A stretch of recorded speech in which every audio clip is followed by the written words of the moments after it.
রুকু থেকে দাঁড়িয়ে দুই সেজদার মাঝখানে এবং রুকু সেজদা দেরি না করলে নামাজ হবে কিনা, সেজদার মাঝখানে এবং এই সময়গুলোতে যদি কেউ সোজা হয়ে না দাঁড়ায় নামাজ হবে না, নামাজ হবেই না। অনেকে আছে রুকু থেকে এইভাবে একটু সোজা হয়ে আবার সাথে সাথে সেজদা চলে যায়, সেজদা থেকে সোজা উঠতে না বসতে আবার সেজদা চলে যায়, নামাজ হবে না। সাফ কথা, আমার কথা না, সারা বিশ্বের সমস্ত আলেমদের মত এটা। কথা কি বুঝতে পারছেন? এত ডেঞ্জারাস বিষয়। তুফান মেল যারা নামাজ পড়েন তারা ভালো করে শুনে রাখেন। এক ব্যক্তি এরকম নামাজ পড়ছে, নবীজি ডাকছেন, ডেকে বলছে আবার নামাজ পড়ো। কয়েকবার পড়াইছে, উনি যাই এরকম তাড়াতাড়ি করে পড়েন, উনি বুঝেন না।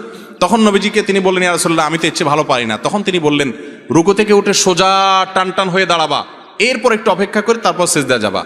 সেজদা থেকে উঠে সেজদা গিয়ে একটু অপেক্ষা করবা, সেজদার তাসবিহ পড়ার পর উঠে সোজা হয়ে বসে টান টান হয়ে সোজা হয়ে একটু অপেক্ষা করবা, তারপর সেজদা যাবা।